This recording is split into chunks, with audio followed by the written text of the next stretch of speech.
mid-year budget, and we're going to look at how it meets monetary policy. More specifically, we're going to look at whether our economic recovery is still on course.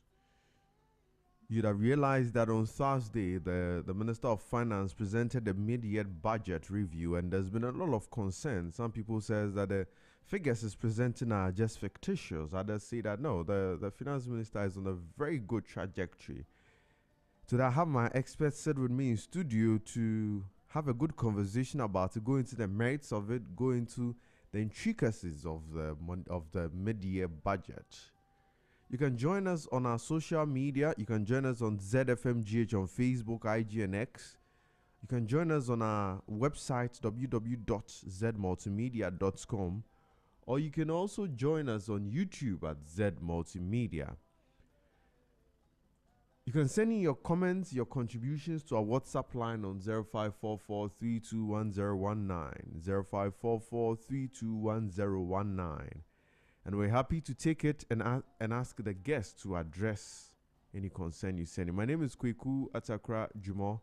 We'll take a very short breather here. When we come back, we'll take news from around the world. Do not go away.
ranging from 10% to 12.5% on goods from 60 economies, citing concerns over inadequate enforcement of bans on products made with forced labor. The measures took effect after temporary global tariffs expired following a U.S. Supreme Court ruling that struck down a broader set of tariffs introduced earlier this year. South Africa is among the countries affected and faces the highest tariff rate of 12.5% on exports to the United States. Several governments have also criticized the move, describing the tariffs as unjustified and harmful to international trade. Australia says it will continue engaging U.S. trade officials in an effort to have the measures reversed, while New Zealand has also expressed disappointment over the decision.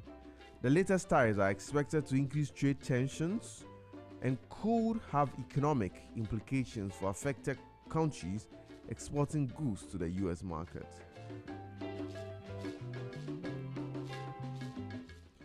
In South Africa also, a high court in South Africa has temporarily halted parliamentary impeachment proceedings against President Cyril Ramaphosa over Fala Farm scandal. The court granted an interim order pending a judicial review of a 2022 independent panel report that found the president may have breached the constitution. The case centers on the 2020 theft of $580,000 in undeclared foreign currency hidden at Ramaphosa's Fala game farm.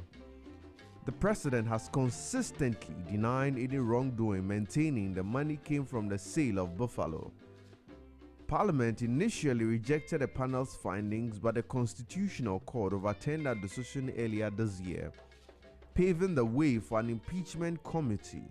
Ramaphosa has challenged the legality of the panel report with a review scheduled for September.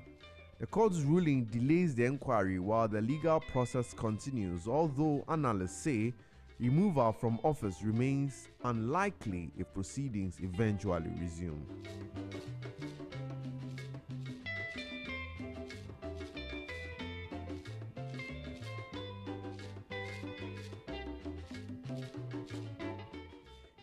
In the United Nations also, 6 candidates competing to become the next UN Secretary General have pledged to restore the credibility and effectiveness of the global organization.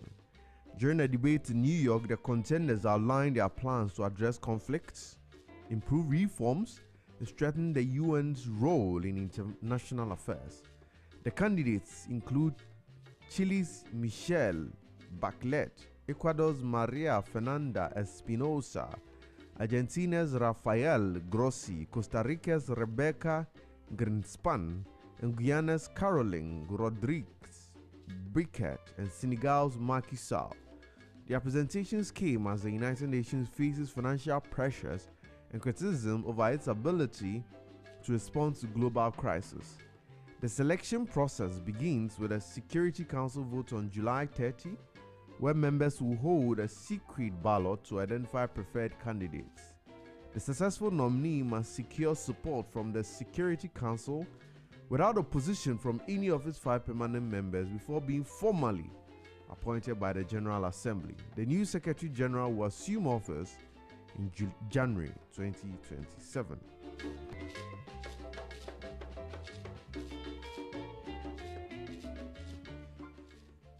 In Ghana, the Asante-Hene Otumfuo Osei Tutu II has commended the Inspector General of Police, Christian Tete Yohuno, the Ashanti Regional Police Command, and IGP Special Operations Team for their efforts in combating crime and improving security across the country.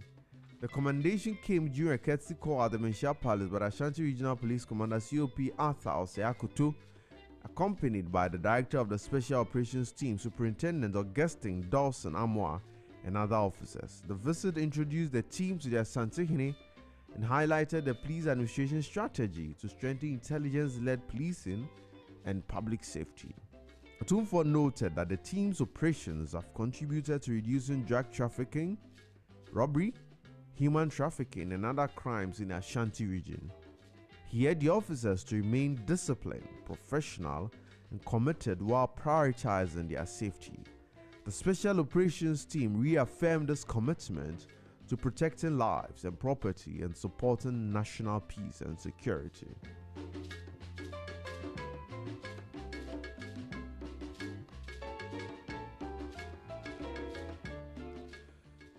Also, government has begun the first phase of its free primary healthcare policy targeted 150 underserved sub-districts across the country. Presenting the 2026 mid-year budget review in Parliament, Finance Minister Dr. Kasiel Atuban-Forson said the program has moved from planning to implementation following its launch in April this year. More than 24,000 pieces of medical equipment, have been distributed nationwide to strengthen diagnostics, emergency care, and maternal and neonatal services.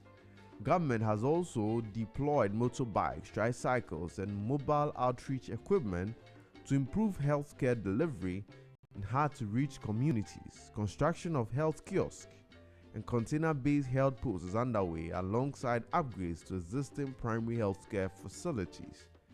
Community screening for hypertension, diabetes, cancer, and other non-communicable diseases has also been expanded. The current rollout focuses on the 150 selected sub-districts, with further expansion expected as implementation of the policy continues.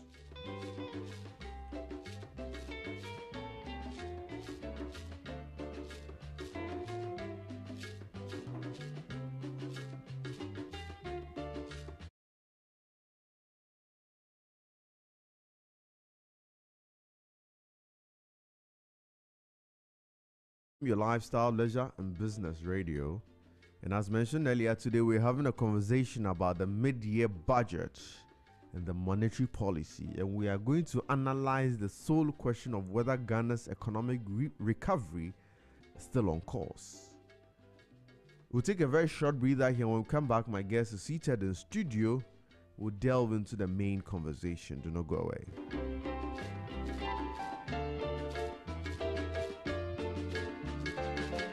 Zed 101.9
Focus on Zed 101.9 FM. And today's conversation is on the mid-year budget, and we're going to check whether Ghana is still on course on this economic recovery. I have with me in studio McJordan Sikanate, Senior Research Associate with Loris Africa. McJordan, you're welcome. Thank you. And shortly, I'll be joined by John Che, who is a financial analyst, and together we're going to unpack this loaded concept, or is it a myth, of whether we are on course on our economic recovery. So let me find out from you, McJordan. In fact, yesterday, I had my little niece. We were watching something on TV. The finance minister was on TV. You know, he went to some media houses to have a conversation. So she came to me and asked me that, she see me watch something. She did something on TV called Mid-Year Budget. She went out to get something. She saw everybody watching it. She was like, this mid-year budget thing we are talking about, what is it? So I told her I'm going to ask my guest today. So since you are the expert, please tell her. She wants to know this mid-year budget thing we're about to talk about. What is it? Okay. Thank you once again for having me, and a very good morning to your listeners and then viewers as well. So the mid-year budget is a policy tool, right?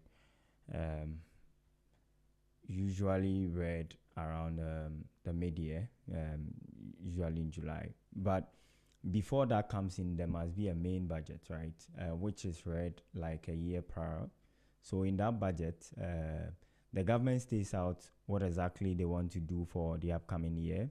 And so in 2026, right, the budget for 2026, which was reviewed this week, was laid in Parliament last year, I think November, right? So it laid out certain key priorities for government. I think expenditure was pegged around 302 billion Ghana cedis, right? And then these 302 billion Ghana cedis,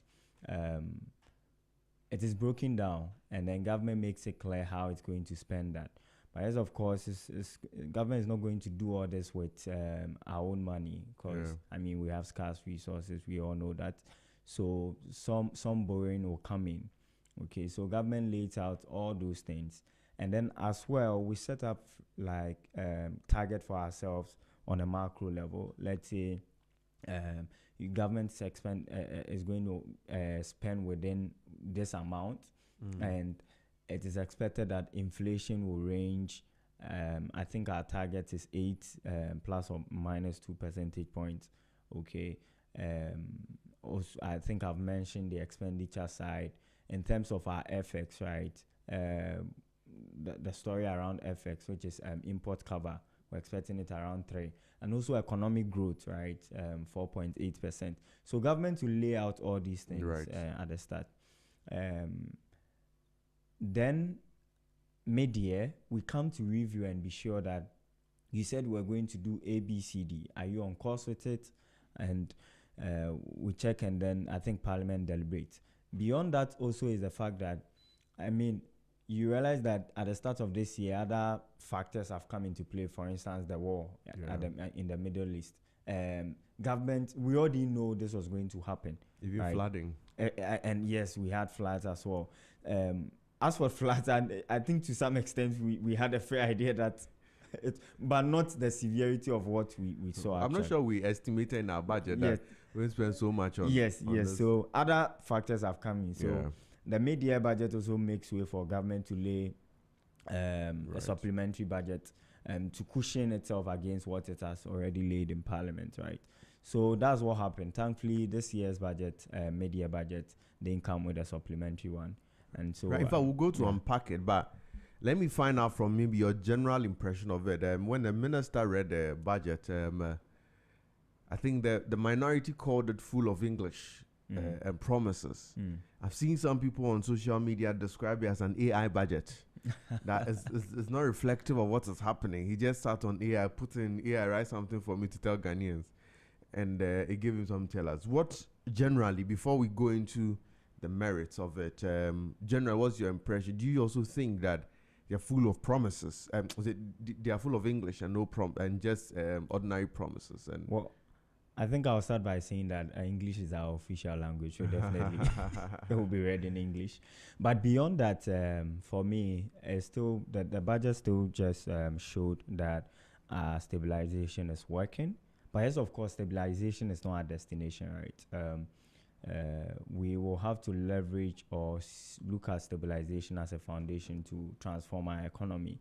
And I think the mid-year budget, in a way, hinted at those things, right? For instance, it is clear that government is apprehensive of what is happening in the Middle East and the likes.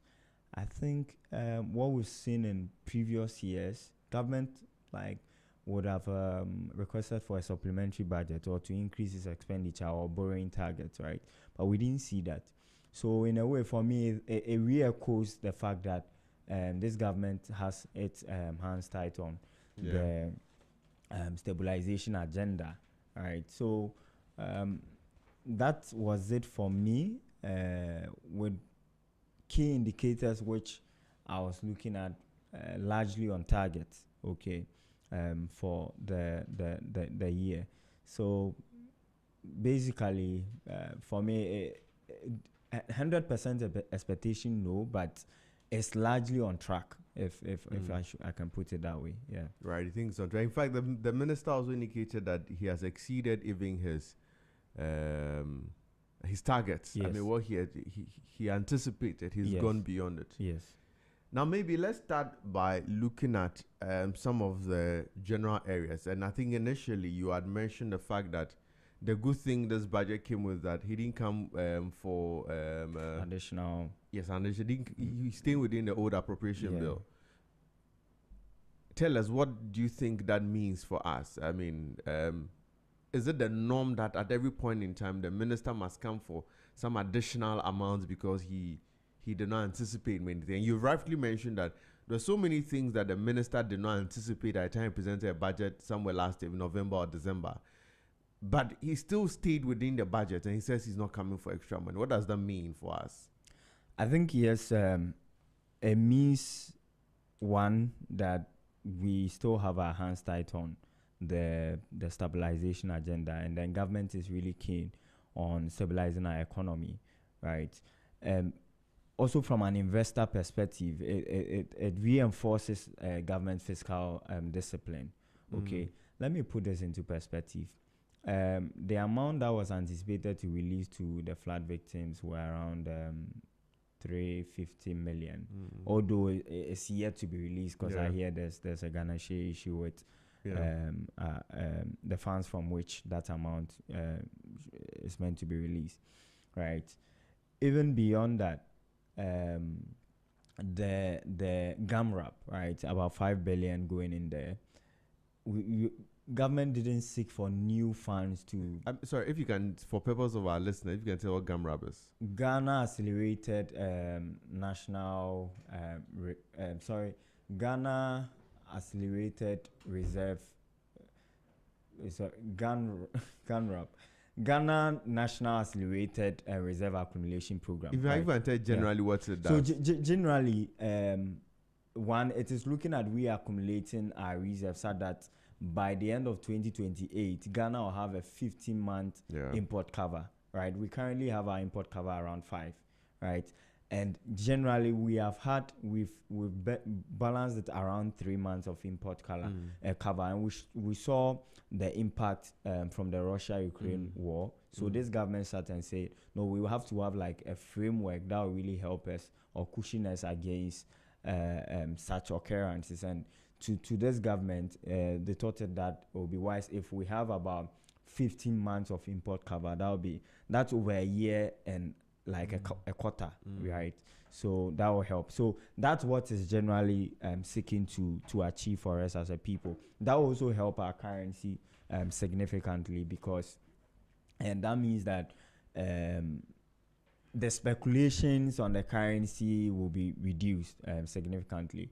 So that's what it seeks to do.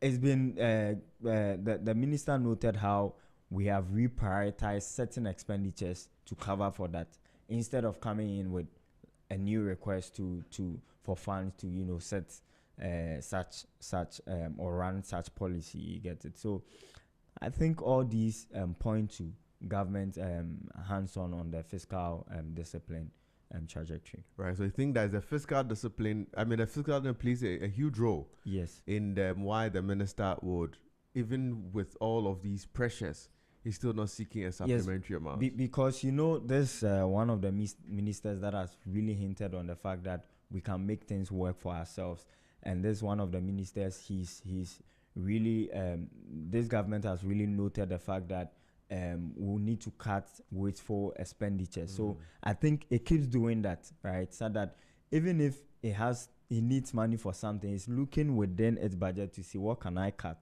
in order to meet the needs of another necessary expenditure line. So I think literally that was it. Right. I've been joined in studio by Mr. John Che, who I'm told was formerly an academic, but now has decided to join industry and make more money. He's now a financial analyst. Mr. Che, you're welcome.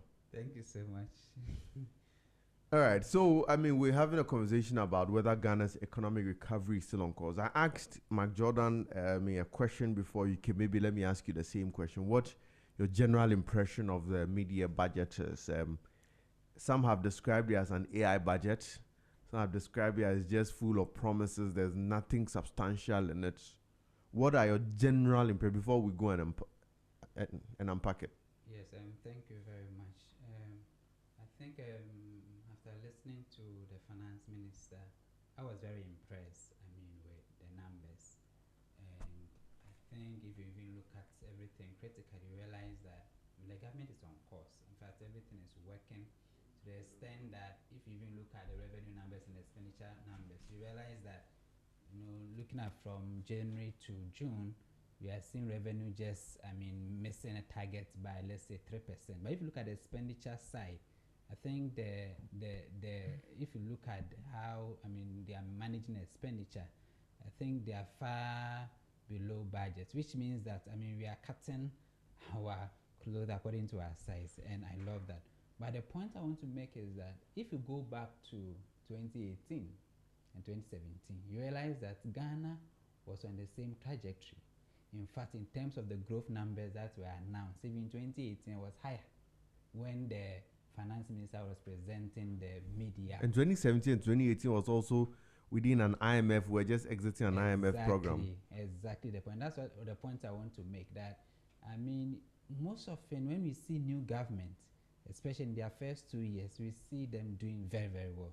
And I want to say that the current performance is not really far away from what we did in 2018 and 2017. But in 2018, you realize that the city was also has stabilized to a point where up from January to June, we had only witnessed 4.6 depreciation of the city. Look, 2017 there was stability and everything. So personally, I'm not really impressed as far as the first 2 years is concerned. It always happens because new government must prove that they are capable. What we am watching for is that going forward, especially 2027 and 2028. That is where I can really mark the government to say that in terms of stability and everything, we are on course.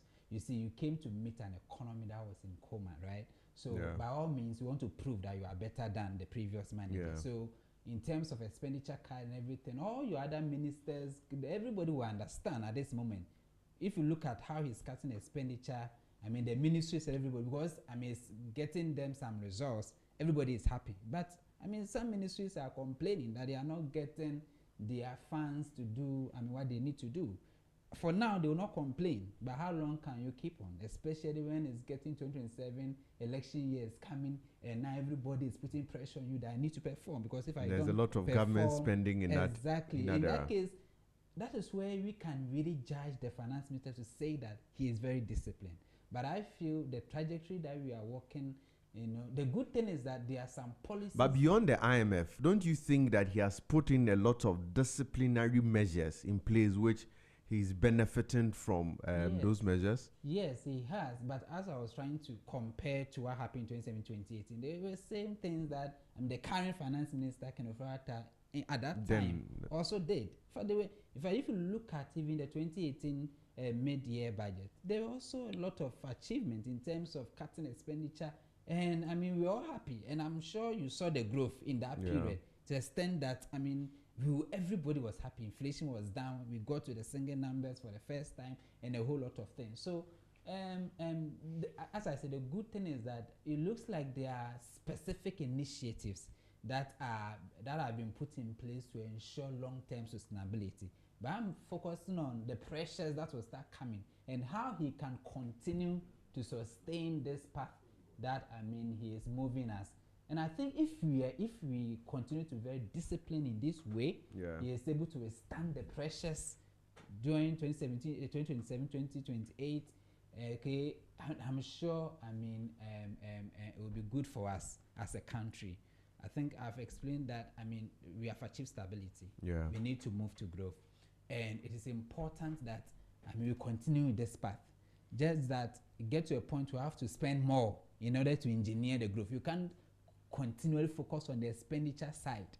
Do you get it? You must. But so you're looking at, I mean, his growth numbers too. It looks like even the non-oil sector. In fact, I is was going also to come picking there up. when you mentioned the growth, that it looks like, I mean, typically our GDP has been heavily dependent on our oil products. Yes. But then now from this budget, we see that there's been non-oil growth of about 6.3%. Exactly, and even if you look at the oil sector, you realize that even the growth reduced. Yeah. But the major issue is that you see agriculture and service really doing well, but the industry is still lagging, and that is where I feel the government must really pay attention.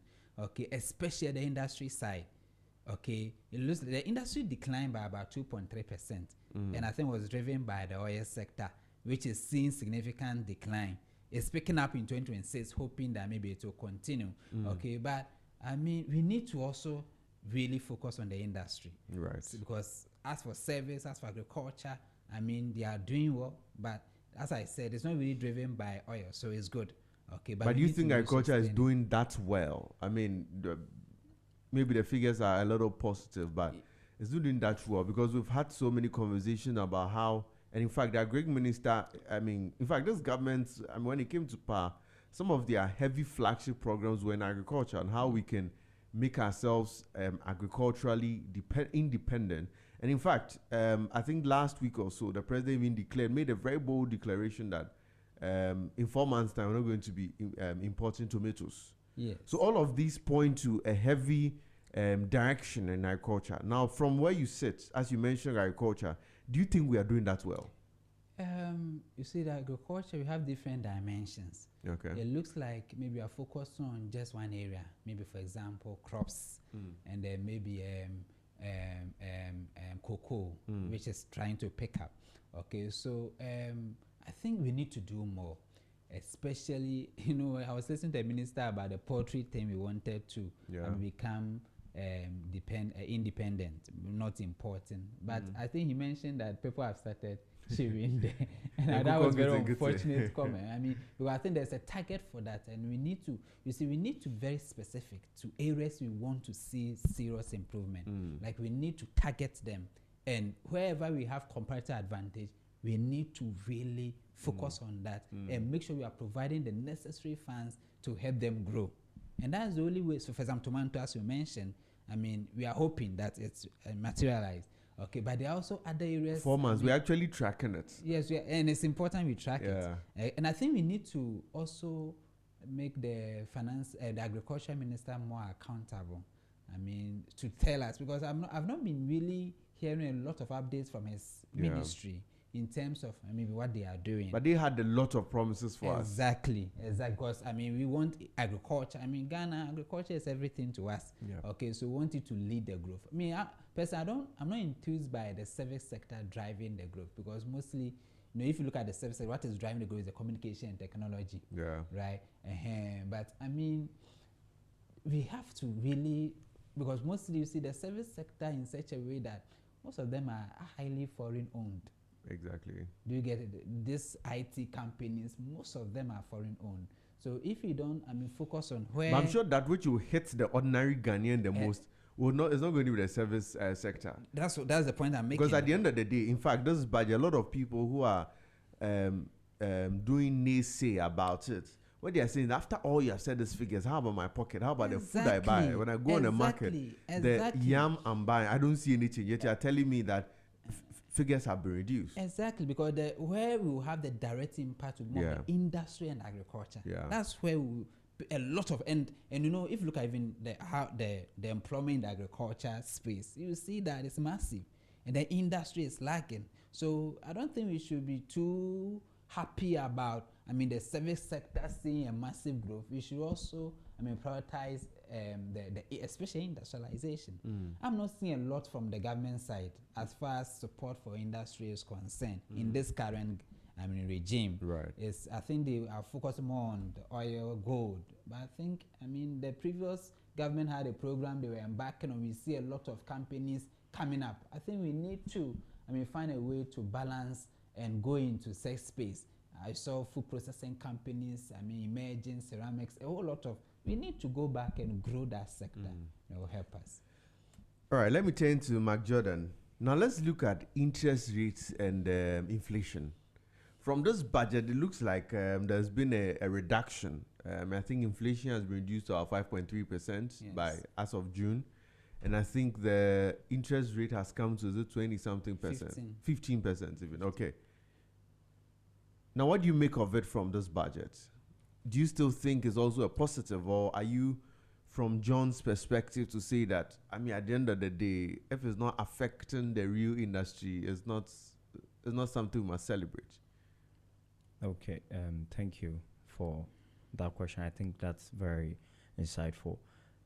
To a large extent, I would say that yes, what was read in the media budget reflects situations on ground, right? And I think sometimes when we try to do the math in terms of how it reflects in our pocket, we in a way, I think straight off we are looking at how income actually just increases in our pockets, right? But sometimes you have to look at it from a perspective of how your expenditure movement has really slowed. And I think that's what has happened currently, right? So about 2 years ago, a business would borrow, right, from the bank at least 25, because government treasury bills, which was a comfortable investment avenue or comfortable asset for banks, right, was selling around 23, 24, right? And then if the bank wants to lend to you, you need to really give them a premium on that. So for me, looking at it from that side, you realize that yes, you're looking at significant cost savings for households and businesses. And I think our businesses and households taking advantage of that. Yes, you check it from the summary of economic data, you see the robust growth in private credit, right? I think year on year we've done over 30%, okay, in terms of private credit. Even when you take selected banks, right? For instance, GCB, year on year GCB has added over 2 billion in terms of credits. What I'm stating is, I think even on a low side, because a firm like Cowbank, okay, right? Cowbank had its credit books little over 1 billion a year ago. As I speak to you, as they reported their half-year numbers, you are looking at a credit book nearing 2 billion. Okay, so when the argument comes up in terms of the translation, I think it depends on where you sit, right, and how you're able to make the case. So for me, in terms of the interest rate, I think it's been quite beneficial. Okay. The boom we are seeing in the stock market, right, it's also coming from the interest rate and then the inflation dynamics. Because when you are valuing an equity asset, right, we have something called like a risk-free rate. And it comes from the interest rates that the government is willing to pay on its securities, right? And so a considerable decline in that rate also helps valuation in the equity market. And I think we've all seen the boom in the equity market from I think about 2 years ago, right? So and it's funny, right? Activity in that market as I speak to you, I've had considerable involvement from household and retail investors lately, right? Because I now have like my friends can call you, you know, I have 10,000, I want to buy MTN, I want to buy this, I want to buy that on the stock market. Okay. So when I hear the case, right, against the fact that we are not seeing it in our pocket, I think we just cue it to a sector or a group of people in the economy. Okay. We have to understand that macroeconomic fundamentals will improve and the likes. But it is like rain, right? You have to really position your containers well in order to really benefit from it. Okay. So if you're a business and then you had borrowed at a very high level and you don't have like a smart CFO who will say that, look, rates are down now, let's go to the bank and then go take a loan to refinance this high one so that we now have like debt on our books with very low interest rate. You will miss that, and then you might not be able to really appreciate the fact that macroeconomic fundamentals have improved. Saying this doesn't conclude the fact that there's still much more to be done by the government, because you still have a significant we need to find a way where after businesses have absorbed these gains, they pass it on to customers, right? And it's difficult for us to see that in our market because we do not have really well priced dynamics in our market, right? And all this will make it difficult for households to really benefit from it. For instance, let me make an example. I mean, prior to this war, okay, we had petrol around 10, right? The OMCs are well regulated. That is why their prices really reflect like the actual cost of their underlying inputs.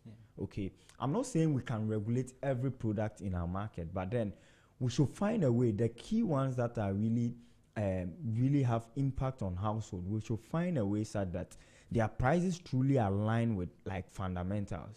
Okay.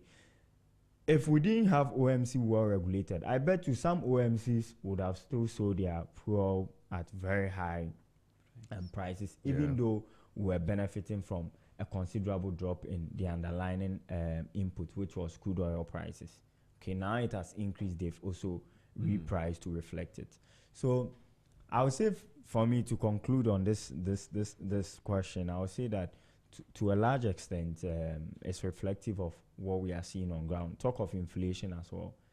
Okay, I think is also the understanding that we are attached to inflation that makes it problematic for us. Inflation is not inflation declining doesn't mean price will not increase. Are going down. Okay, I don't want us to go into that, but inflation declining simply means prices are increasing, but at that particular rate, a lower rate this time. Okay, and then some bit of inflation is good for economy. That's why even our inflation target is not 0. It is 8 plus or minus 2 percentage points, because some bit of inflation is good for economic growth. But I've had conversations with people on the show who have suggested that deflation is even good for us. Do you think so? I don't think so. Maybe for some key sectors, a repricing will cause like some considerable deflation in some key sectors. But on a broader level, I don't think deflation would really help us unless you are looking at us like the Japans, which I don't think they are almost perpetually in deflation. Yes, which I don't think we have, like, economy has that muscles to really absorb that. Yeah, looking at the situation where we are not seeing considerable growth, even with the 4.8 and then the 6 in terms of growth rate we are seeing, it is not matching job. So imagine the era of like really lower negative growth, right? Then we'll be running into a whole new challenging economic regime as a people. It's going to crash our economy. Yes. So I won't wish for that for us. And then that'll mean that we won't even have to do much, right? Because you don't want to grow. You don't need to spend much. You don't need to just do mismanagement and stuff, okay? Right? Especially for us, like Ghana particularly, right? That's not to say that Japan's own is quite strategic, right? It's quite strategic. And I don't think we have the economic muscles to do that at the moment here. Okay, let me find out from you, John. I mean, also on the interest rate and the inflation, what you think of it? Yes, I think where we are trending is very good. And looking at, the current, interest around 15, I think we need to go lower. But see, especially for these rates, some people have also, especially the opposition, have also said that some of these figures are just fictitious. And that very soon we're going to see the real figures. No. So you see, there are clear macroeconomic issues that move some of these rates. Let me give a clear example. Example like Treasury bill rate. Except that maybe the Treasury bill rate trending down is going to, reverse. Yeah. But the point is that if Treasury bill rate is around 5.7, 5.7%, clearly, it suggests that will also move inflation down. Okay. So the point is, I don't think the current figures are fictitious, they are real. If I take, for example, inflation, as we were even discussing, the number that we see, the 5.3, is the general. If you look into the inflation numbers, you realize that some products actually fell over 60% and the rest in that same period. And there are also some products that rise by over 40%. Okay, so personally, I advise that if you really want to feel the impact of this economy, you have to look critically at the specifics and budget in such a way that you benefit from that. For example, last month they reported inflation of 5.3. Now there were some items like contomere and the rest that the price were down, let's say by 30%. What do you do as a consumer? You switch to such products. You get it. And the ones that, because they are at the same time, there are also some price of goods and services that have significantly moved up. If you go and buy those products, you may think that whatever they are reporting is fake, because that is not reflecting in the product that you are buying. So for example, if let's say a particular product like ginger has increased by 90%, and you go and buy ginger, maybe as a household you buy ginger 200 cedis, let's say a month, because of that you have 400. When you come and see inflation numbers, they telling you that inflation is 5.3, you may question it, because it looks like your expenditure for ginger has increased by over 100%. So you may not believe in the figures. So normally, as far as the economy is doing well, as my brother said, as far as the economy is doing well, you have to position yourself to benefit from it, especially moving to areas that you can benefit from. For example, there are different banks with different lending rates, and at the end of the year or at the end of the month, the Bank of Ghana provides us updates of the banks with the low rate, high rate, average rate, and the rest. What do you do as a businessman? You target the banks that are offering a very cheap rate. You get it? And as he rightly said, if you are borrowing the past at a high rate, there are a lot of banks that allow you to refinance by topping up. When you top up, what they do is that, so for example, if you borrow, let's say 100 million, you can go for the same 100 million at this current rate. It reduces your interest cost that you were paying previously. So sometimes when the economy is moving in a particular direction, you have to position yourself to benefit. Otherwise, you hear all these good numbers and you think it's not reflecting in your lending cost, because I've already borrowed in the past and you are paying that agreed rate.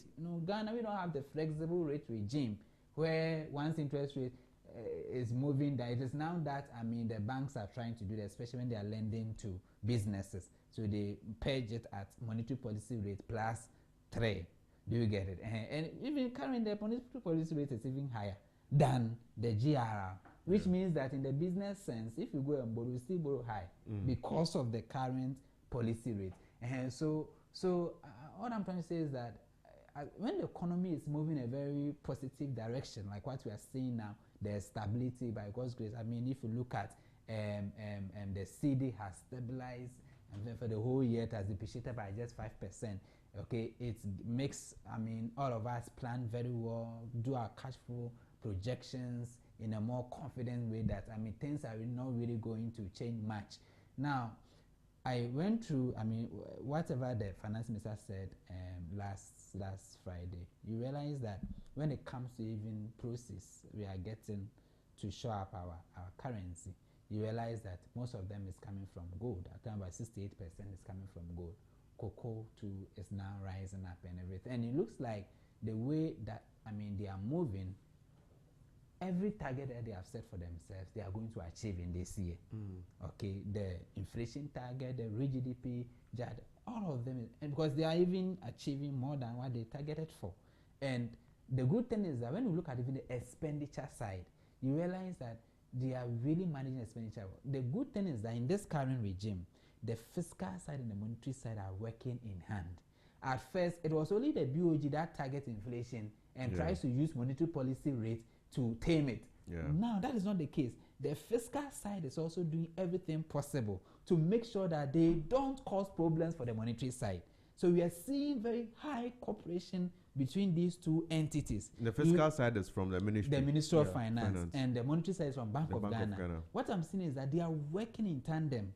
Like, so for example, if like the way fuel price has started rising, the minister is thinking of, no, if it continues rising, inflation picks up and it's going to affect the central bank. So let's come into the picture to help. I think that's where they came in to take off the 1 CD per liter tax. Exactly. Yes. And they are willing to do that again. I think when he was presenting, he mentioned that they are willing to do that. So as far as the fiscal, you see, most of the time the difficulty for the monetary side to work is the fiscal side, the Ministry of Finance, especially when they engage in reckless borrowing. They put a lot of pressure on the monetary side to use monetary policy rate, which in effect affects the lending rate to tame inflation. But we are seeing in this current government, the two of them have an objective. They all There's have good communication between and they have the two same sides. objective that I want to achieve a single digit. You also want to achieve high growth numbers.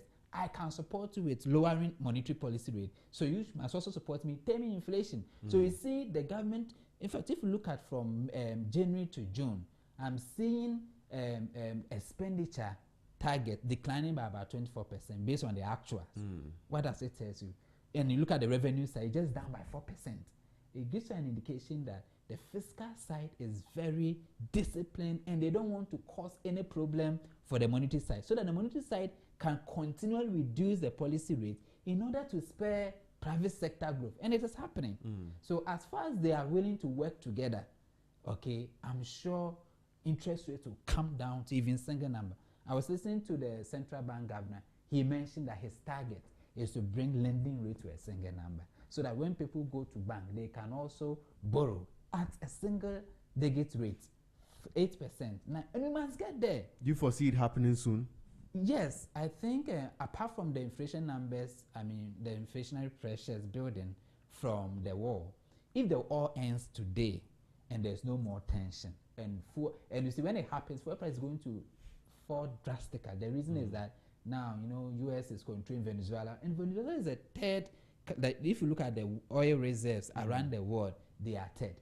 Now US has taken over. So imagine, I mean, the war stopping, the Russia-Ukraine war to stopping.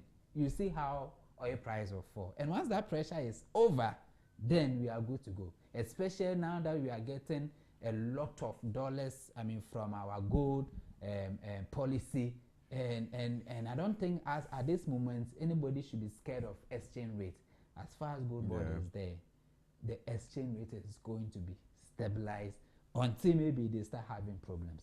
But as far as that policy has been set out, exchange, you know, currently the dollar is rising against major currencies. It's rising against the pound. It's rising against the euros, and rising against most currencies. Just last week, but the CD is still stable. It's not witnessing that high volatility. You get it. So if you're able to overcome the challenges in the Middle East and I mean the war stops, trust me, interest rates will actually come down to single numbers. Intriguing. I guess people who want to borrow money should just hang on a little. Maybe they'll get a single digit soon. But in any case, let's also look at the infrastructure. Let's look at the big push. Yeah. Government's flagship. Maybe let me start with Mark Jordan. Again, governments came with a big flagship of big push, but people have raised a lot of issues to contractors not being paid. It looks like it's just a hoax. The minister in his budget statements also indicated that it's on course. He indicates that contractors have been paid, even though, I mean, not all of them have been paid. What do you make of the big push? Do you think that is also on course? Because we have a huge infrastructure deficit, which there are a lot of roads which were put in line. We have seen along some areas some work being done, but generally, what do you think? I think generally, for me, when I heard about it, I was quite happy because of the multi-dimensional impact, okay, from construction project, right? When you start doing a construction project along a way, you improve access to that route. The real estate guys can come in there, you know, and even to some extent, fast-moving and consumable goods, okay, also improves, okay, because and then, I mean, income levels also improve because I think you can you can estimate at least 20% of the cost of construction attributed to labor, right? So, and if you are looking at this 20%, I think largely at least 50% will go in the pockets of local guys. Okay, so it's a quite helpful initiative because of its multi-dimensional impact. In terms of how government does its payment to its contractors, I think it would be great to, in order to seize this talk about whether it's paying its contractors or not, I think it would be great for us to have like a clear path or a clear understanding or transparency in terms of how the payment is even done in the first way, so that you and I can just sit in the comfort of our homes or wherever we find ourselves to really judge whether government is paying or not. Well, for me, at least from the numbers I have seen, okay, especially from government fiscal operations for the first quarter, right, the allocation to, or when you even look at the half year, since we have the half year budget, let me base it on that. When you look at the half year numbers, right, what governments had expected to pay, right, projection for capital expenditure, I think we are largely on course with it, right? So I don't know where the rhetoric comes from in terms of whether government is paying contractors or not. Maybe when the minister goes to parliament in November, we'll have better color on it. But for now, from the numbers I'm seeing, and I think 87 projects, what's the name? Shortcut for 80, about 87 projects and ongoing. I think these projects are quite helpful projects. Talk of the extension, I think, and also improving the Nsawam-Accra road, right? I think right now the main point is around the Amasaman stretch. Work. I have seen considerable work, and in terms of the numbers as per government fiscal data as well. So I won't have much to say on that end, okay. However, for me, for future sake, right, what I would mention is that the value for money office, right, which has been set up, right, would really look into how these payments are done, okay. I think this is the time for them to look at it, value for money, and look at the quality of even the materials that are going into the big push, because we don't want a situation where a road is commissioned and then later these roads are wiped away, and then we now have to look for space in our budget to fix these roads again. Yeah. Right. So that brings us back into this recurring economic cycle of downturns. Right. So for me, that will be it for me on the big push. Yeah. But then you think that the addition also of the Ghana military, the armed forces, especially on the, I think the Accra Kumasi Highway, they've been taxed to do some clearing. They said they have done even about 70%, right? Do you think that was a strategic move? Yes, I think that was quite strategic because, I mean, these are our own people, right? And they are willing to help, right? And thankfully, they have the right machineries to also do that. I think we are using the engineers segments of the military. Yeah. It's quite helpful. And for me, it reinforces the fact how government is trying to use its resources wisely. Right. So I'm looking at a situation where when Jamaica had that issue, we were able to fly our military there to go help them. So if we were doing something, then they can help, and then we didn't really use them, and then we had to go pick up a private person, pay them for monies. I don't think that would have been quite a wise venture. So looking at what has happened now and how we are using the military to do that is quite helpful. I think that the caution in there will be that I hope we are using the people from the right segment so that we don't have lapses from other segments of the military where, let's say, if we need them to be on assignment at very vantage security zones in the country, there might be lapses. I'm sure the Ministry of Defense and then the Ministry of Finance are well coordinating this. So I think it's a great step in its right direction. But I'm hoping that when the actual work is yet to commence, we would look to step in it up to also invite the private guys to come in there, because I mean definitely we've all come to terms with the fact that to build the right economy, you have to also be cautious in the way you invite the private sector into the public sector space. Yeah. John, on the big push, and let me find out from, do you think that it will be more expedient as we have started using the military to do some of the clearing work? Do you think it's more expedient that we focus on using local contractors so that whatever spending we're going to spend on that project, that spending will remain in Ghana? Yes. I think for me, I 100% support local content. For example, I mentioned, I think I had an interview here, I was speaking about the reason that, even though we are having net export, we have experienced positive net export from 2017 up to now, but still our CD is under pressure.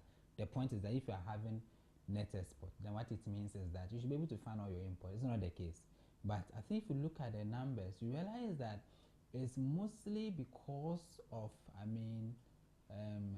capital flight, where most of our services, our industries are owned by foreigners, and as a result, when you have to pay them in dollars, and when you are paying them in dollars, you demand for that, and that was worrying our currency. Big Push is a very big project, and I think the good thing is that I think we are not really borrowing for such projects. The minister has, I think I listened to the minister, he said we are using our oil proceeds to do something for this country. That money shouldn't go to any foreign company or investor. It must remain here. Personally, I believe that all the Big Push projects that we are doing, we have engineers here, we have contractors here who can do the job. We have a lot of companies here who are capable, and now we must believe in them and push all the money to them, so that at the end of the day we don't pay in dollars and put pressure on our currency. So it is important we use local contractors. It is important, and the good thing is that we are even using our military, which means that it's even going to cost us less. And the issue about the minister not paying for the projects and the rest, I think the minister made it clear to us that once you bring your assessment and you tell us where you have reached, they pay. And at this and I want to say this time, there's no arrears. Nobody has come giving them assessment and they have not paid. Maybe what we need to question, where those people questioning, oh, the government is not paying contract, government is not paying contractors. It's possible that maybe in the past we were paying contractors for no work done. So once we give the contract, we just pay them, whether the contract will be done or not. We were not following it. But this minister says, no, for me to pay you, I must see the work you have done and the stage of completion before we make any commitment to you. And I think that is a very good thing, that we have to all support the minister. We were here when the Minister of Roads and Highway were moving around, and there were contractors that he even said he has paid them. But looking at the work that has been done, there's nothing to show for it. And he was even threatening to take the work from them. If the minister is saying that, for me, I'll make payment when you have shown proof of work, what is wrong with that? And as far as he says, up to June, there's no outstanding debt in terms of what he has received. I think, that, I don't know, maybe they have contrary, those who are, saying he's not paying. I feel he's being more prudent and making sure that wherever he pays our tax money, that money is being used well. The work could be done. Exactly. Don't have people take their money and they stop working. No. He wants to make sure that this is the work that has been delivered, and then I'm paying. But I think recently there was a video which surfaced which showed, is it the Minister of Roads and Highways? I think he visited one of the areas. Yes. People are taking money, but there was nothing to show for us. They're not even going to work. Exactly, which means that maybe the Ministry of Finance should look at the assessments again that they have been paying for. Because it's possible that assessments have been coming and the work has not been done. But for them, they wait for reports from the Ministry of Roads and Highways. So maybe they need to also do more to help. The Ministry of Finance to do their work. What I'll also add on that end is that because of, I think they are trying to make sure that they pay, like there's value for money and all those that. So that is in a way slowing the way cash flow moves from the Ministry of Finance to, or the ministry to the contractors. So maybe I think on the other hand, the contractors should also beef up work and then delivery, and then we can really judge well what's happening. But I think currently from the numbers, the significant drop in expenditure compared to targets. One of the segments of expenditures that is actually fueling that is actually capital expenditure. Because as of half year, targets are around 36 billion in terms of capital expenditure. But then government has just done about 21. When you check the difference, you are talking about nearly 15 billion in terms of target versus actuals, right? And it becomes worrying because when it comes to capital expenditure, unless government wants to make it clear to us that maybe they had really overpriced certain projects, or they had anticipated that the price was going to be high. So, after they did everything, they realized that it was slow. Because sometimes, let us remember that it is not always that the difference between your target and then your actuals is because you are not actually doing it. Because your targets are actually estimations, right? So sometimes you might have overly estimated it, and I'm guessing that might have been the situation. That is why they're able to reprioritize the capital expenditure from foreign related capex into the GAMRAP, right? So that's about 3 billion, right? So I'm thinking that could have been the narrative around it, right? So I'm hoping that by Q3, by the time we see like fiscal data for Q3, the capital expenditure side would have considerably improved, because the cut in expenditure is highly from the capital expenditure side, and I think that's not like all the best. Yeah, absolutely. We're going to take a very short break here. When we come back, we're going to looking at some further key areas like tax and infrastructure in terms of public transport. We've seen from the budget that the minister is willing to allocate about 400 million, I think Ghana cedis, to the acquisition of buses. But the issue is that the old buses, what has happened to them? What is our maintenance culture like? We'll come back and look at. There's still the Focus on Zed 101.9 FM, your lifestyle, leisure, and business platform. We'll take a very short break here. When we come back, the focus rolls. Do not go away. Zed 101.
our money situation in the country can be better. It's still the Focus on Zed 101.9 FM.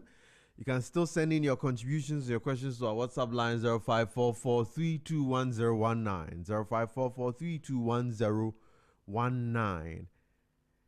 And we've been having a conversation about whether our economic recovery trajectory is still going well. Now we're turning attention to taxes, and it looks like the finance minister, in fact, before this budget, again, there were concerns about the abolishment of the taxes previously, whether we're going to be going to realize the revenue we're previously realizing. And it looks like, from what the minister says, even on the tax front, we have been able to realize a lot more money. But he identified some leakages, especially for VAT charging entities who will charge the money and they'll pocket it. And now the minister is proposing that we are bringing in some AI tools and some digital ways of collecting the money, so that I think the money goes directly to the GRA, so that some of these leakages will be reduced. Again, gentlemen, let me hear a thought on it. Let me start with John. Yes, I think if you look at the revenue side, you realize that, the minister is doing something right. You know, when the nuisance taxes were abolished, everybody was very concerned. People were saying we are going to lose a lot of money, a whole lot of things.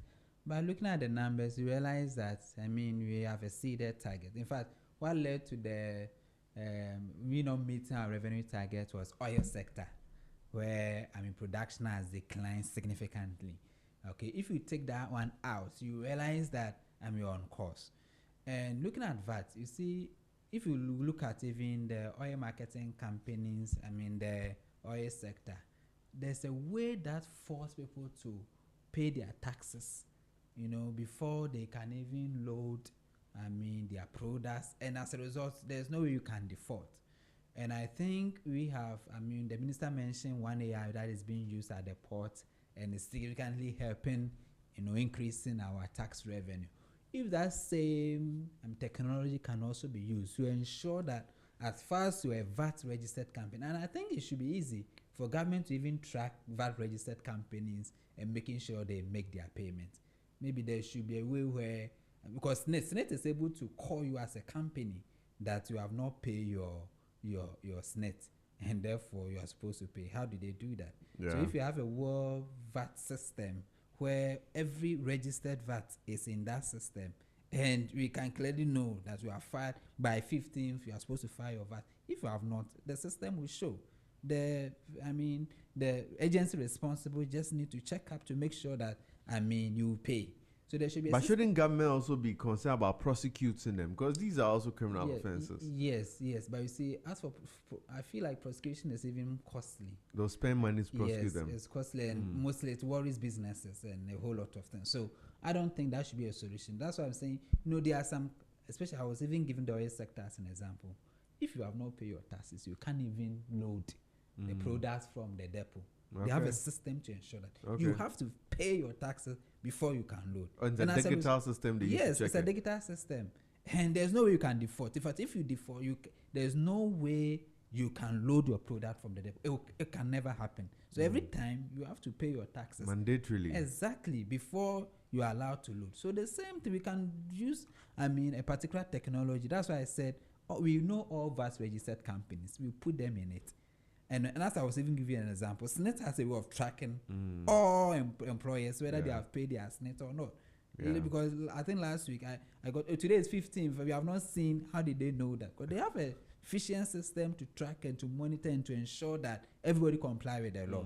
The same thing can be done with the VAT. We have all the VAT registered companies in that particular technology, where if by 15th you have not paid, the agency responsible can call you, and if you decide not to, they can visit your premise and make sure you do so. If not, the necessary sanctions can be applied, and that will convince every business that you can't joke with VAT. Okay, so clearly I think there's a way. As far as they're even using AI technology to help with import, making sure everybody pay the necessary, the same thing can be done with the VAT system.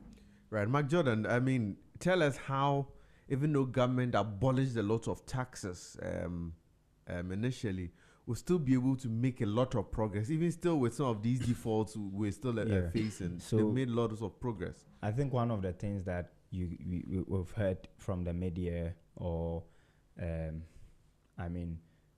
scrutinizing the budget, is the fact that the government has missed its revenue target for the first half of the year. I think it will be helpful to put it into better context, and the fact that you are looking at nearly 1.2 billion missed target, right? Yeah. When you do the drilling down or going behind this 1.2 billion, you realize that domestic tax revenue actually outpaced target, right? And I think that's a notable thing, because after abolishing COVID-19 levy, and then also e-levy, right, together with betting tax and other tax handles, right, the expectations for all of us, or personally my concern was, how were you then going to meet your tax revenue, right? And so for me, I was expecting a miss not by a 1 billion miss is still within range, right? Yeah. And then when you check one of the drivers behind it, it is partly far away from like taxes, right? Right. That means government, what government said about the taxes, the fact that they would still be able to meet it, even taking away these handles, was to some extent they've been able to achieve it, right? My concern that I'm having now, right, is how we still missed our oil receipt from revenue from oil and gas receipt, right, by 2.8 billion, right? Because I think if you take out January and February, okay, because the war started in latest 28 February, the war was in session. So if you take out January and February, by the first week of March, oil prices had crossed $90 per barrel, right? So I could say comfortably that between March and now, oil prices on average have been even significantly above government estimate for the year, okay? Because when you check the budget reading for November and do the math well, you see that on average, government expectation for crude oil prices the expectation would have been that crude oil prices will still range between the 70 and 80 range, right? Or give or take around the 75% per barrel, right? Now, if you take out January and February, on average, we have had crude oil prices trade in the 80 to 90 range, even though we've tested the above 100 per barrel territories, right? It receded. My concern is how we're still able to miss. I was expecting that would have been the handle where we actually make significant gains, because your receipts are in a way pegged around crude oil prices, and then those prices have increased. So if we weren't able to capture those gains, then it becomes quite worrying, and then that raises an alarm, right, of the fact that we really have to consciously work at revamping the oil and gas space, right? Consciously attract investment into that space, okay? Because I think my brother mentioned that one of and I think it's true. One of the reasons why we weren't able to meet is that our production levels have considerably not met like performance in recent years, okay? So this is the results we are seeing. Oil prices have increased, but we've missed our oil and gas and receipts. So I think for me, when I disaggregate the revenue numbers, these are the insights and the pictures I'm able to pick up. And I hope that in the next half of the year, government to consciously make an effort towards that. If not in the next half of the year, I will expect something be done against it, because it's clearly it's become a challenge, right? Government will work at it in the 2027 budget, if not half year. Yeah. Right. I mean, in this budget, the government did not give us an estimation of how much these digital tools are going to draw in. But do you think the figures are going to significant? Anyone? So I think maybe we can draw insight from the e-levy? the Republic AI system, Okay. which has been able to, I think per report, we've been able to shore up monthly custom gains from on average 4 billion to 5.3 to 5.5 billion. I think give or take, you are looking at about 1.2 or 1.3 billion added at least on a monthly basis. So a monthly basis of 1.3 billion. Yes. So if you look at it from that perspective, right, what we've been able to gain from this Republican AI system, it could give indication. And then I think from the minister's statement in Parliament, he noted the fact that by the end of April, they had ended the pilot stage of the new system that they were looking at, right? And it was quite positive for them. So I'll just be optimistic, right, at this point, and say that looking at what has been achieved with the AI system, and then how positive the pilot stage has been for the rolling out of the new system that we are looking at, I would just like to be optimistic that the new system will also be able to help us, bring in more revenues for the government. Okay. Now let's look at public debt, and maybe this time I'll turn to John. It looks like from the minister's report also, the public debt is being managed well. I think he spoke of the issuance of some domestic bonds and all that. Do you think that into the foreseeable future also, the public debt is still going to be attractive to our investors to still remain or to still bring in short-in investments into the country? Okay, great question. But before I go into the debt, I want to make one comment. I wanted to, give you the number concerning how oil production has fallen over the years. And it's very significant. When I saw the number, I was very scared. So how come our oil production has significantly moved down like that? And I think the minister mentioned that since 2017, we failed to do any massive investment in that sector. And that is why it is declining. But I think they have taken steps to revive it, and they are now attracting a lot of investment into that space. So I'm sure maybe the growth trajectory will reverse. It's significant. I think it reduced even over more than 60%. That is why, despite the increase in prices, we didn't see that with the oil. Co-production was very down. And let's go to public debt. I think when it comes to public debt, we have really managed it well. Can you imagine that our debt levels is still below 2024 figure? That's very significant. We have never seen that before. If you look at Ghana debt trajectory, you realize that has always been increasing. In fact, from 2009 to up till 2024, we only saw upward movement. And I think when this government came, I was thinking, it's even going to go up more.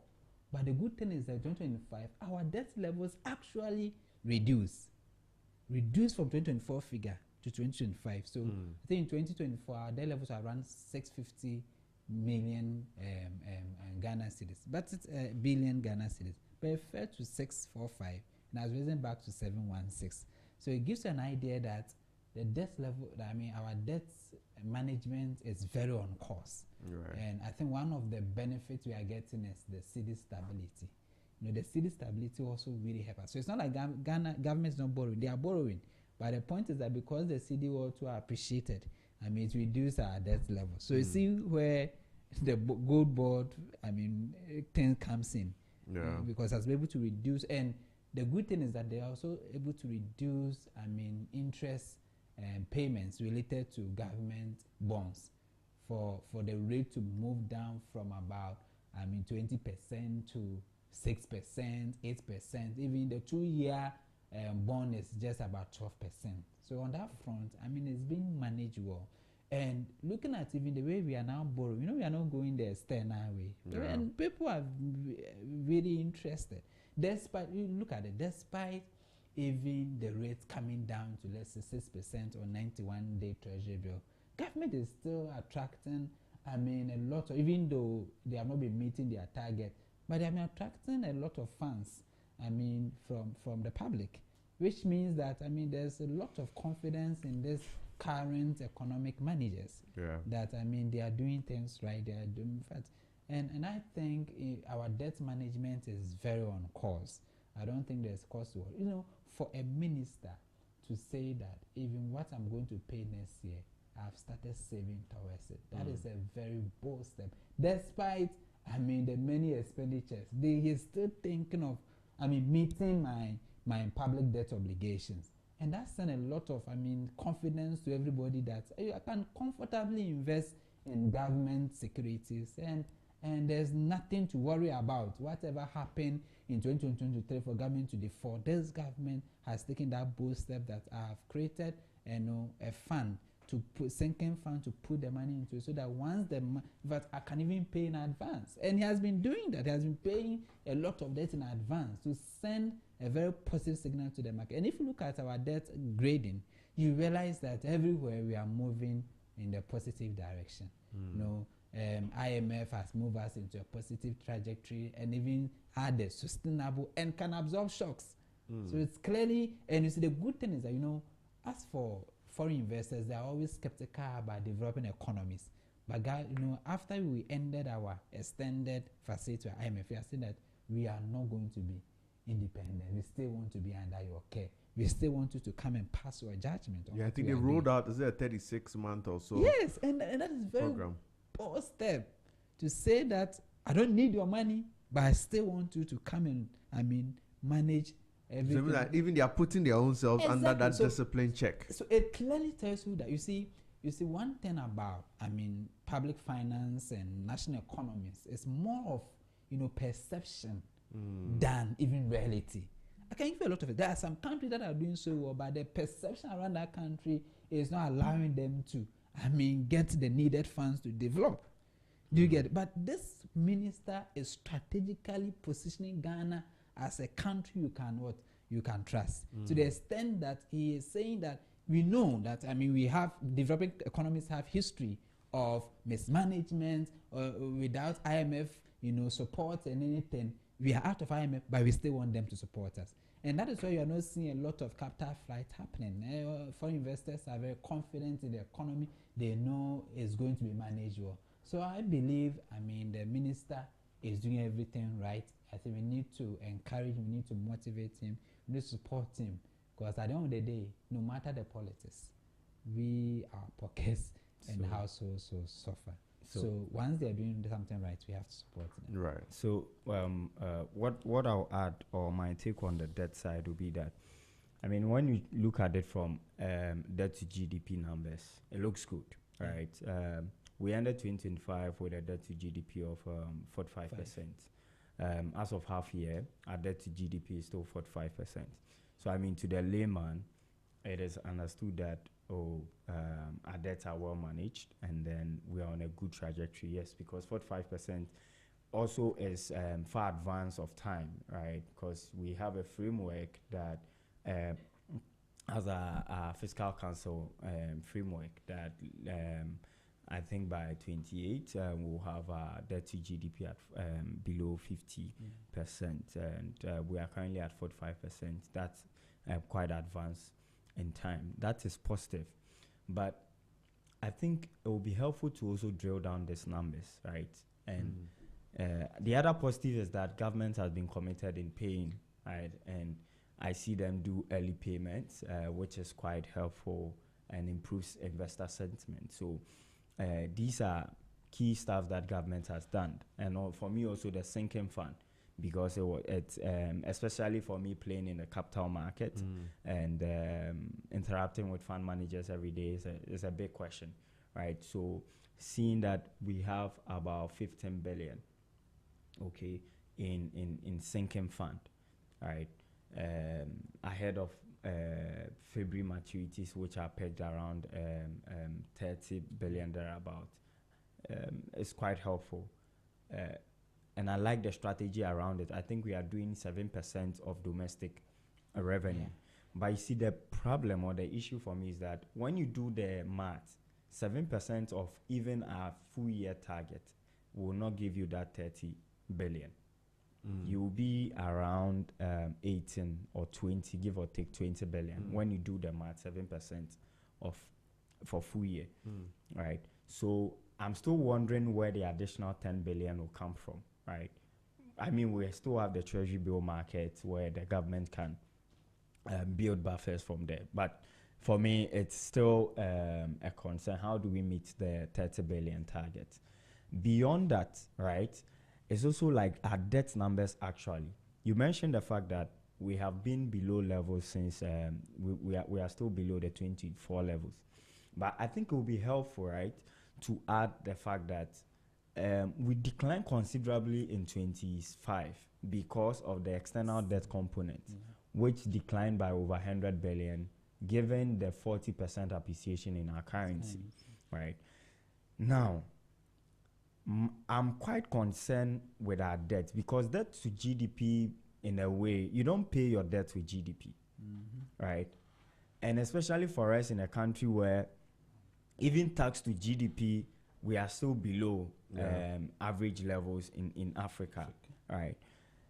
For me, debt to GDP alone is usually not a comfortable metric. One of the comfortable metrics I look at is the accumulation in terms of even domestic, domestic debt component, right? And for me, the accumulation in half year is quite alarming, because half year alone we have accumulated debt 2 times of the debts that were accumulated in 2025 for domestic, right? So domestic debts we accumulated over or slightly above 25 billion in terms of domestic debt in 2020. It is assumed that the domestic debt is usually devoid of the exchange rate component, right? Now, 25 billion. For the first half of 2026, we've done 58 billion. It is alarming but it's still dependent on certain caveats, which I'll explain. It's alarming because the whole year we are looking at financing, sourcing domestic financing of around that similar amount, around 50 billion. So if we don't do aggressive mobilization in terms of domestic funds in debt in the second half of the year, then we may be ending on a fairly positive trajectory, right? However, if we go aggressive in the second half, then I think debt-wise, accumulation might even triple what we did for 2025. Okay, so it's a caution that for me I would like to note. Okay, and given our currency situation right now, I do not expect. I expect that the external debt component will also see some increase even into the second half of the year, given our currency trajectory right now.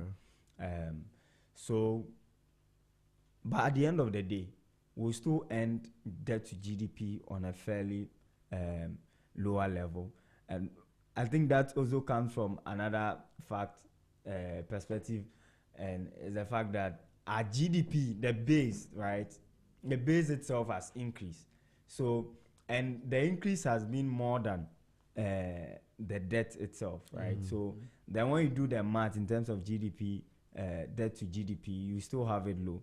So for me, I always raise this caution because we make mention of the 2017-2018 case.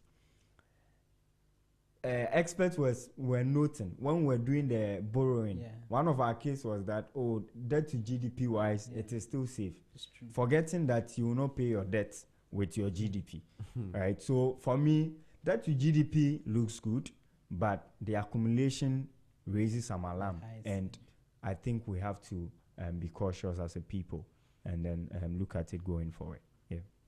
Right. Now, maybe we're about wrapping up very soon. Let's look at maybe the last area of public transport.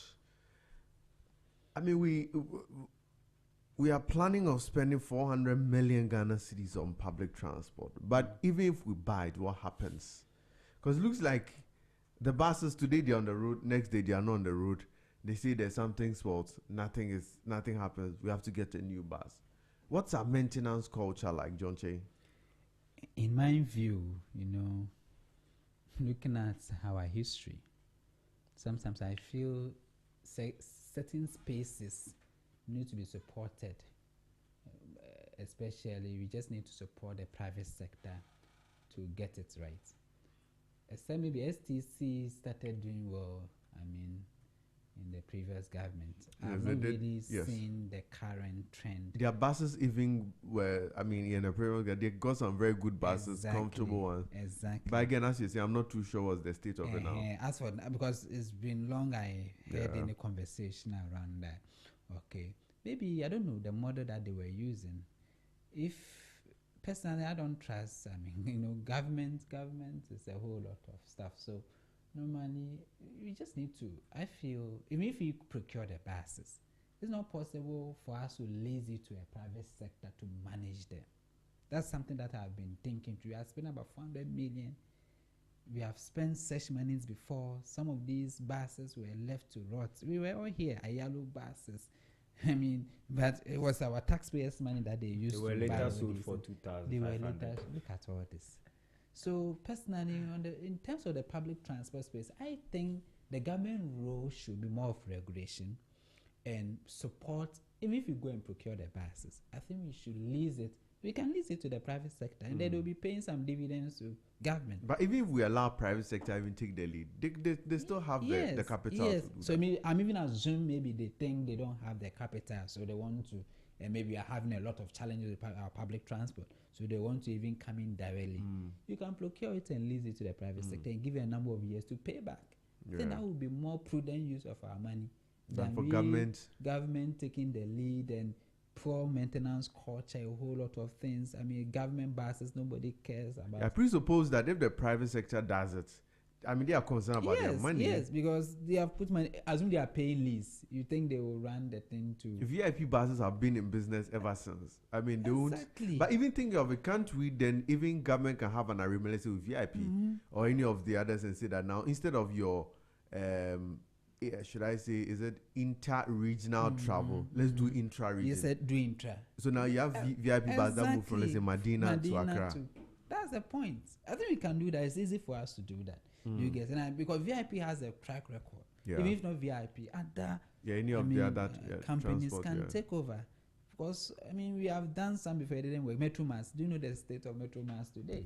You go into Metromass books and there's a lot of debt to be paid.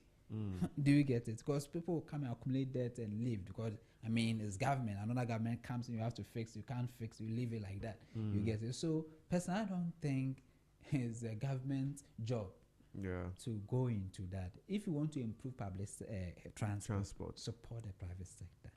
Whether in terms of if they don't have the money, procure the buses for them and lease it to them. And that one they know they have to pay, so they will manage it well. Okay, so that's my thoughts about that. I think that if government, they have a good arrangement, maybe a public-private sector arrangement with on public transport, even a lot of congestion problems reduced. Exactly. I'll be comfortable parking my car to sit in any of these comfy Lulu buses. If I sit in a trotro, my leg won't fit in. So imagine VIPs are moving around Medina. Everybody will be comfortable to take this. No, even the Ayalulu, people I think happy to pick it, but it's just that I think there are not many. So I'm not see too a lot of people standing in it, and I'm not too sure. I don't think it runs 24/7, does it? No.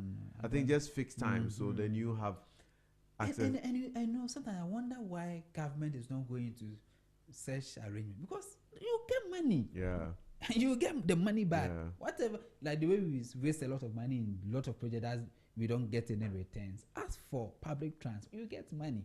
Every day people are Every using country it. is doing it. Yeah. If you go to Europe, they have public transport working effective, and government is Yeah. making so much from it. Why can't Yeah. we do that? That one can even help us, control inflation. When oil prices are going up like that, you bring your buses, reduce the rate for, consumers. Then we Yeah. all benefit from that. So it's an investment that you get returns. STC was very profitable. If you look at the 2023, 2024, they were very profitable, doing everything right. So I think we should. I don't know the model that. I don't know if it's because of the management or whoever was, leading the charge, who was very efficient. And personally, I think sometimes you see the public space, and we have efficient managers. So most often the problem is more about political interference and the rest. Government, you set targets for them. Even if you want to go by the government's way, you set like the way now SOEs are not left to do whatever they want. There are targets for them. If you want to buy anything or procure, you have to pass through the same commitment process. I think we can do the same. Even if you want to go the public way, you get it, to make it more efficient. Because the reason I'm saying we can do it even publicly is because STC has proven that, if you have efficient managers at that front, things will go well. GNPC is owned by, it's a public, but we see some positives coming from there. So I think we can do it. But I am supporting more of a private sector led, where government support and regulate. That would be the best way to go. The public transport industry. Maybe let me take your final thoughts on it, Mike Jordan. Well, I think what John mentioned is very important. 400 million Ghana cedis is significant money, and so I will have to cautiously manage that well, right? And for me, I ask myself very key things, right? Even away from government as a people, right? Why do we pride ourselves in duplicating policies, and then we have something there? Why don't we look at the challenges, try and solve it, and then move ahead? I think we always want to come up with something new, and sometimes it's not by no fault of the politician. I think for us as a people, that's what we also want, because I tell people every day that, look, you think that a particular politician doesn't know what exactly should be an importance to a country. He knows, but it's because of how the people in that country have situated their preference and what we look out for in casting our votes, and so it makes these duplications come in. So it's quite dicey on that front. I don't trust that we'll be able to manage it well from what we've seen in the past. Okay, so like John, I think John mentioned, maybe we should be looking at other see how we rope in the private sector in order to manage the buses that we acquire. Right, and so we're wrapping up, and maybe let me take your final words and thoughts on this whole conversation. Let's situate in the context of the fact that the minister also announced the fact that our economy currently is about the 8th largest. Yes. Again, it brings back this whole issue of, even if we are the 8th largest, are we very attractive to investors currently? And what can we do to harness this, our 8th position, to attract more investment? So if you have to speak to the minister as your final words, what will you say to him on all that has been said on the budget, all that has been discussed, on all the positives he has given us? What can we do to make ourselves more attractive to investors? Yes, I think I love the way, I think his presentation was impressive, and I love the way he has taken charge to come to the media to explain the figures to the ordinary people. And I think it really helps, okay, because you see, the finance minister is a very important player as far as an economy is concerned. Now, once he is continually coming out and assuring us that this is what I'm doing, this is what I'm going to do. I think he should continue on that path, and I think he should also know that, I mean, the pressures will come, okay, especially as we are getting to, I mean, political seasons. We are hoping that he can still stand on his feet to, I mean, defend the things that he is doing. I'm hoping he gets the full presidential support, and I'm hoping that, I mean, he continues. I mean, especially on the expenditure front, I think he's doing fantastic, especially when it comes to expenditure front. Just that when it comes to capital expenditure, I think he needs to do more. I mean, even the inner roads around Accra, I don't know if you have noticed, they are looking very terrible. I think it's not helping us. I don't know. I'm sure you have also the inner roads. Oh yeah. I think we need to look into It's just amazing how some potholes just erupt overnight. Yes. So you get there, you see you are in it. If you are passing the Hacho place, it's terrible. Yeah. Like, it's terrible. It's terrible. That Boba Road is terrible. So I think, I mean, we need to spend more money fixing the inner roads. I mean, I know they are doing this, big push project and the rest, but they shouldn't leave the inner roads. Yeah. And I guess those ones are less costly to fix. It's just patches. Exactly, patching and, I mean, making more trouble for us. Because, I mean, we are all suffering. Everyone who uses car runs it, not just those places. I think almost everywhere around the inner roads, they are terrible. So maybe his mind should come there to fix it, to make our movement easier. Okay, so I think that's what I would say. Mr. Mike Jordan? I think my closing remarks, and also on the 8th largest economy in Africa thing, will be that, yes, half year has been quite, should I say, on track, and he has exceeded most of his targets. My take to him will be to take note of most of the concerns that we have raised. I mean, debt to GDP could be quite deceitful sometimes. Yeah. So let's check the accumulation. Let's check the debt accumulation rate and be sure that those debt are being deployed in very viable sectors of the economy in order to attract the necessary investment from foreign players. Okay. So that is it for me. I mean, our guys in Nigeria are doing well. Beyond us just doing the government policies, there should be a conscious effort to also push the private sector or the private players. We are the 8th largest economy. I say this every day. Let's take sector by sector. Energy. Do we have a Ghanaian company number 8 in Africa? Yeah. No. Yeah. Let's take telco. If you take out MTN, which is not actually Ghanaian, company, what do we have? Right? So let's take sectors by sector. But even the telcos, do we have a wholly owned Ghanaian No. in Ghana? I think we had some stakes in Vodafone. Yes, we which just have stakes, but like into- wholly owned, I don't think we have. We don't. So I mean, so that raises alarm, right? If you are the 8th largest, Nigeria can comfortably take like Aligo Dangote's refinery, which is actually even number 1 in the world. You get it. Yeah. So let's make conscious effort to push the private sector.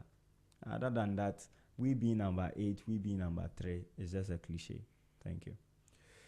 Indeed, let's make conscious effort to push our private sector in this our economy. I mean, government has a role to play, but we shouldn't let down the private sector, especially when we are enjoying some goodwill from the people and our figures show some good results. Let's find a way to properly integrate our private sector. Maybe let me ask my final question. So on Ghana's economic recovery trajectory, on a scale of 0 to 10, where will you fix us currently, as of the presentation from the mid-year budget? 0 to 10, where will you fix us? We have 6. 6, Mark Jordan? I will give it 7. 7. So at least we are about 70, 60%. 70. That should be very good. Yes, we are now transitioning to excellence. So we're hoping that by end of this year, we should have moved up, shot up to about 8. where we know that we are at the beginning of excellent, and we all do believe that we still can make Ghana better. Gentlemen, thank you so much for your time this morning. I was joined by John Che, a financial analyst, which I choose to call him a former academic, and Mark John Sikanache, who is a senior research associate with Laureus Africa. And many thanks to everybody who joined us, spend your Saturday morning joining us by ear, by eye. We are extremely grateful for your time in joining us to have conversations about how to make Ghana better. My name is Kweku Atakura Jumo, and indeed, from this conversation we've had, we can't celebrate any better without Made in Ghana by Ochame Kwame featuring Kidi. Do well to stay safe, have a very good weekend and a good week, and God bless us all. Zed 101.9 FM.